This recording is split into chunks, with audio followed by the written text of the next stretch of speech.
everyone and happy new year. So if you didn't know already, every year I like to talk about my best and my worst movies of the year. Last year we tried something different and we actually ranked every 2022 movie that I saw. I thought that was a lot of fun, so we're going to do that again for 2023. So let's not waste any more time. Here is my ranking of every 2023 movie that I saw. Number 66, Winnie the Pooh, Blood and Honey. You know, there are just some things that shouldn't be public domain, because then you get things like this. It's like, oh, Winnie the Pooh is in public domain now? Okay, let's just go ahead and make a trash movie, cause we can. Number 65, Strays. This was just crass, incredibly unfunny. I just couldn't stand this movie. Number 64, Ruby Gillman, Teenage Kraken. DreamWorks, what are you doing? You are so much better than this. When DreamWorks actually tries, their films slap. But when they don't, you get films like this. Number 63, Spy Kids Armageddon. Bruv.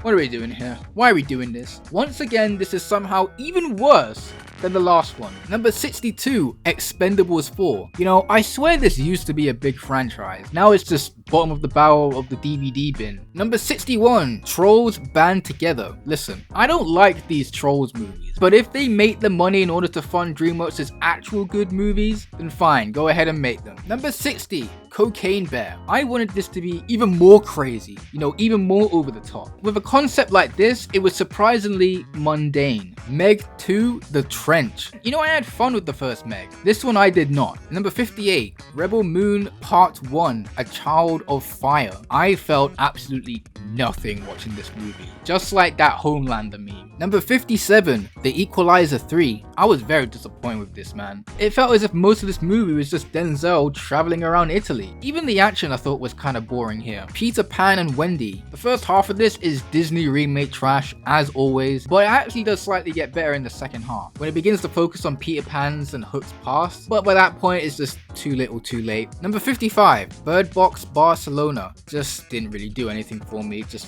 very forgettable. Number 54, Five Nights at Freddy's. Look, I love FNAF. I mean, playing those games is how my channel started. But I don't know, man, I expected better. Once the animatronics aren't even the main threat of the movie anymore, it just becomes very uninteresting to me. Like, the stakes are just gone and I just didn't care anymore. Number 53, Diary of a Wimpy Kid, Christmas Cabin Fever. You know, at this point, I'm convinced that Jeff Kinney is doing everything he can to make sure The Last Straw doesn't get an adaptation. But yeah, anyway, out of all of these new animated Wimpy Kid movies, this was the best one, but still nothing special. Number 52, Good Burger 2. Not gonna lie, I wasn't particularly a big fan of the first one, and this one isn't any better. Number 51, Jesus Revolution. It's not bad, but it's not really anything good either. I mean, I guess see it if you're mildly interested in Lonnie Frisbee. Number 50, 65. Probably the film with the biggest missed potential of the year. I mean, it's a sci-fi, survival, dinosaur film with Adam Driver. I mean, this should have been an absolute win, but it wasn't. Number 49, Ant-Man and the Wasp, Quantumania. This was a mess, but I did like Jonathan Majors as Kang though. He was probably the reason why this film isn't completely unwatchable, but considering what's happened, there's even more reason to just skip this movie entirely. Number 48, Asteroid City. Look, I love Wes Anderson, but I'ma be honest.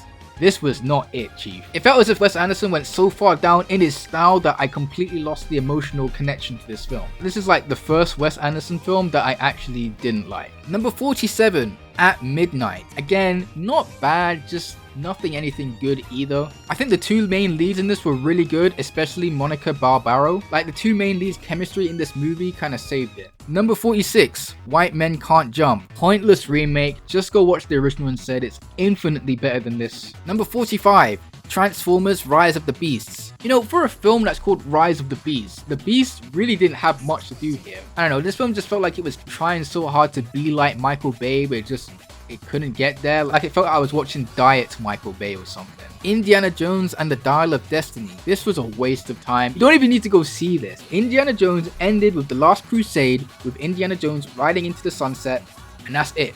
That's how it ends. Number 43, Luther the Fallen Sun. Decent, but it's inferior compared to the show itself. Number 42, Kaguya-sama Love is War, The First Kiss That Never Ends. Jeez, that's a mouthful. But yeah, this is basically just a bunch of episodes just meshed into one movie. So if you like the show, it's Basically the same thing, just longer. Number 41, Some Other Hood. This film is really only targeting people who like live in South London, I guess. It did make me laugh though. Number 40, Plane. Decent film, but pretty good considering it was a January film. Number 39, Scream 6. It was fine, like it wasn't anything special though. It's a shame that Spyglass literally stabbed this franchise in the back, and now literally everyone is left. Number 38, Shazam! Fury of the Gods. Not as good as the first, but it was okay. Number 37, Megan. This was such a TikTok movie. It's nothing amazing or anything, but it was funnier than I thought it was gonna be, both intentionally and unintentionally. Number 36, Chicken Run, Dawn of the Nugget. It doesn't hold a candle to the first one. This is very much like your average straight to DVD animated sequel that you would get like from the 2000s. Number 35, Blue Beetle. Average superhero movie, nothing you haven't seen before. Number 34, The Little Mermaid. Wow, a Disney live action remake that isn't terrible? You know, I liked Halle Bailey as Ariel. She actually treated the character with a lot of respect. Unlike some people. The original cartoon came out in 1937, and very evidently so, with a guy who literally stalks her. Yeah. Weird. Number 33, The Hunger Games, The Ballad of Songbirds and Snakes. Why is that title so long? Anyway, it was good for like the first 2/3, but by the last act, it was really rushed and it completely lost me. Number 32, Dumb Money. I'll be honest, I didn't quite understand everything regarding all the stock talk, but I did find it quite interesting. Number 31, the Super Mario Bros. Movie. It lacked any compelling story whatsoever, but as a Super Mario fan, I enjoyed it anyway. Number 30, Totally Killer. This was a pretty decent slasher film with sci-fi elements, though I probably would have liked it more if the victims weren't like super unlikable. Number 29, Fast X. This is my guilty pleasure of the year. You know exactly what you're getting into when you watch these Fast and Furious movies. It's basically like fast food.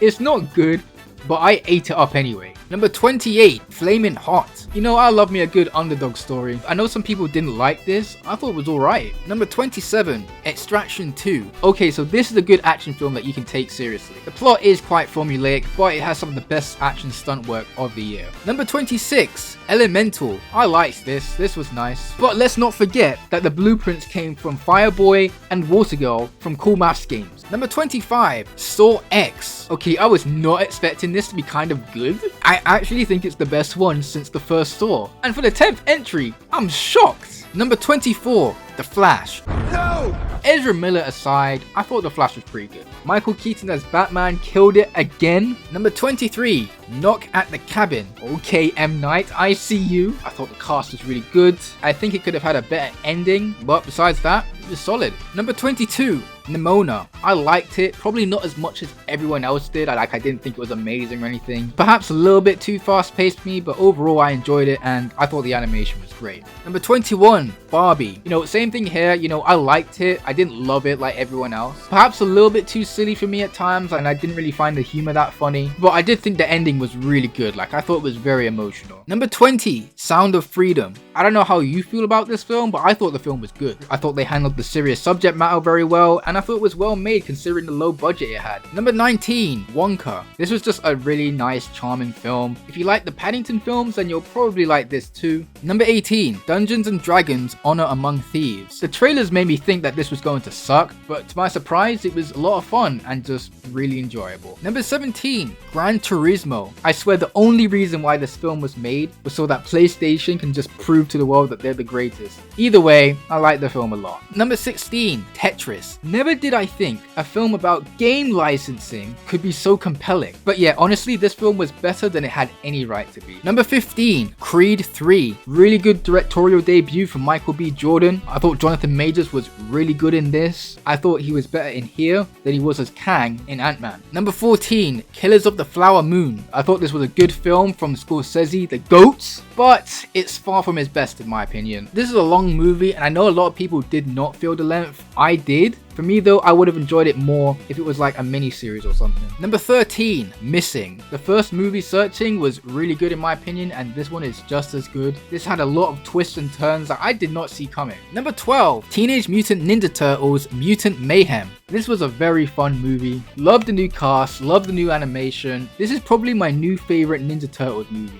Number 11, Past Lives. It was such an intimate and poignant film. It was really emotional and really well made. Number 10, The Killer. Again, not even Fincher at his best, but I like this a lot. Number 9, The Creator.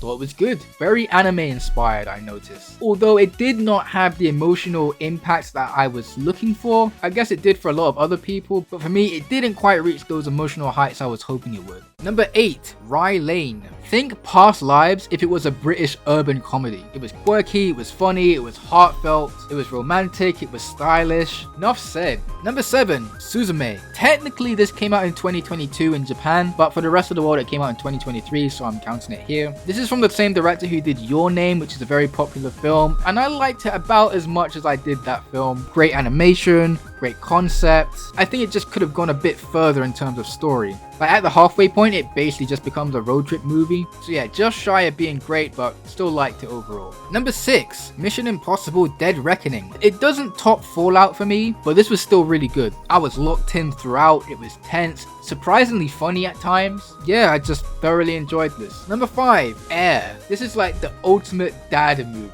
Honestly, I thought this was really good. Like 2023 is like the year of inspirational underdog films. And out of all of them, this was the best one. Number 4, John Wick Chapter 4. I love the John Wick series and this one did not disappoint. At near 3 hours, I wasn't bored at all. Had some top tier action. If this truly is the end, I'm very satisfied with this. But if you want to make John Wick 5 though. Number 3, Guardians of the Galaxy Volume 3. This was the best Marvel movie of the year and honestly the best Marvel movie of the whole phase. This was purely focused on ending the Guardians storyline and I honestly think this is my favorite of the trilogy. It was very funny yet also very heartfelt and emotional. It had one of the better Marvel villains as well. This was just great. Number 2, Oppenheimer. Christopher Nolan cooked with this film. He managed to make a movie that's mostly just guys talking science in a room really compelling. The cast is probably the best of the whole year, and I was never bored despite the 3-hour runtime. And number 1 is Spider-Man Across the Spider-Verse. I mean, come on. As a Spider-Man fan, you know this is my number 1 pick. The first Spider-Verse film was the best of my 2018 list, and this also takes the crown of best of my 2023 list. This film was just amazing, so good, and it's only even the first part as well. Maybe not as rewatchable as the first one, but still strong on its own. And yeah, that's basically it. That's every 2023 movie I saw this year ranked. Another thing I like to do when I do these lists is that I like to look at, what's coming up next in the new year. So real quick, let's take a look at what we have upcoming in 2024. Wait, so they're remaking this as a musical? I'm not too sure about this, Chief. No idea. I'm surprised this hasn't been done already. I don't think this looks good. This looks like a Spider-Man fan film. It looks like Spider-Man Lotus. Oh, well, finally, I've been waiting to finish this movie. Interesting, could be good. I really like the concept here, so I hope it's good. Oh, I am so down for this film. I'm seeing this. Wait, what? Is this a real thing? I thought Afterlife was pretty good, so I'll check this out.